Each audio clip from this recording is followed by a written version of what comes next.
Hey everybody, it's your girl Coco Kitten Bruja here, and I am back with another deck review. So this particular one, I saw really randomly scrolling through social media, and I was like, Rachel True has a tarot deck. What? And if you're not familiar with Rachel True, she was the black chick from the movie The Craft.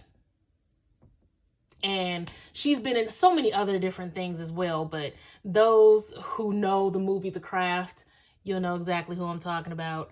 But I went ahead and jumped on it. I had to get the tarot deck. You know me. If there's a black woman who has a tarot deck or any kind of deck out there, I'm going to buy it. I'm going to support it. So the True Heart Intuitive Tarot is here. So we're going to take a look at it. I've already opened up the plastic. So let's go ahead and get into it. It's a hinge box, which I love a good hinge box. And hinge box tarot decks, when they're this size, usually means that the guidebook is pretty good. And this is a heavy book. So it looks like we're gonna get a lot of info here. So I'm gonna be honest, I looked at this deck before the review, but I didn't use the deck. I haven't used the deck yet. So I have some things to say about the deck, but we'll get into that as we go along. So far, the book is beautiful. I will absolutely give her that. The book is absolutely beautiful. We have our table of contents here. They're not very detailed, so you know, you don't have one page. It doesn't tell you which page what card is on, which is fine. It's not a huge deal. So we have the introduction. The font is pretty easy to read, right? I can read this without needing my glasses. And then she goes into the backstory of the deck, how to find and care for the deck.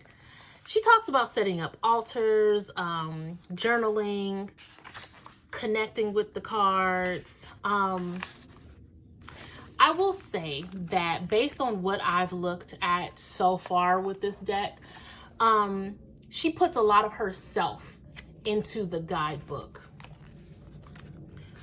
Because even if you look here, she talks about using this from an actor's perspective, which, you know, is pretty cool.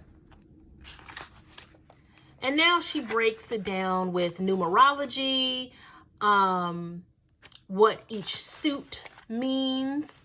Then she's going into the court cards, reversals, different things like that. How to shuffle, how to read for other people. I think that section of the book is pretty cool because it might give perspective or new ways to do things that you may not know. Then she goes into how to do spreads, the tried and true Celtic cross, all these different spreads, right? And then we go into the major arcana. So for each of the major arcana, she gives the high vibe, the low vibe, and then she breaks down the meaning of the card. Now, with this, so she talks about the cards and the Fool's Journey here, and then she talks about the reversal. After that, she very much goes into how this card relates to her life. Now, I didn't really connect with this part. Me personally, I don't really feel like it's necessary.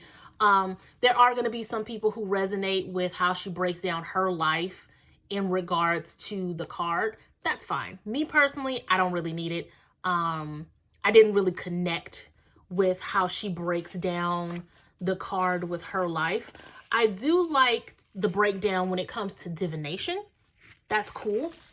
But when we get into her life, it really doesn't do much for me. That's no shade to her at all. She's an amazing person, great actress. I just feel like in the guise of this deck, it didn't do anything for me. So I know we have that with the major. The minor is very quick and to the point, right?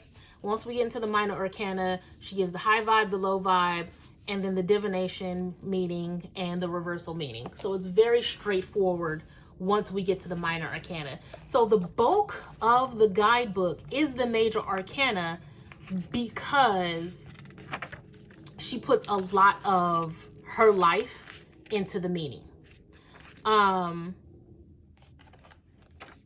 So, you know, you take what you will from that. Now, as far as the cards go, let's see here. I feel like the illustrations are beautiful, right? I'm here for the imagery. The cards are very thin. The cards are very flimsy, but they're pretty, you know. They're very pretty. It's not my typical art style when it comes to tarot, but I am still very much captured by the imagery of the cards. I think they're cool. They're diverse, very, very diverse.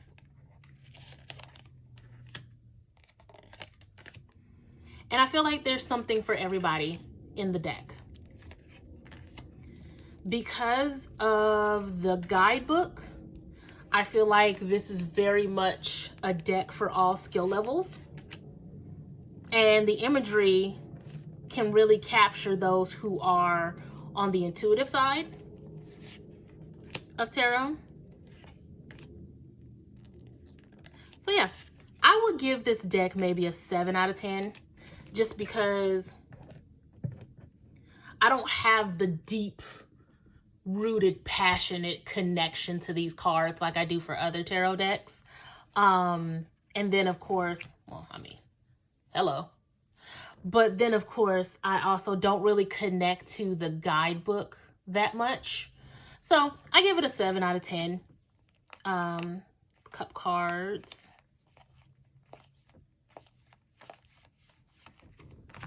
Pentacles or discs.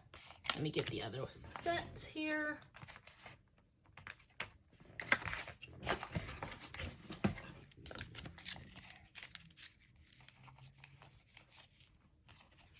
The wands. There's my 8 of wands. And then you have your swords. So let me know how you guys feel in the comments. Do you like them? Do you not like them?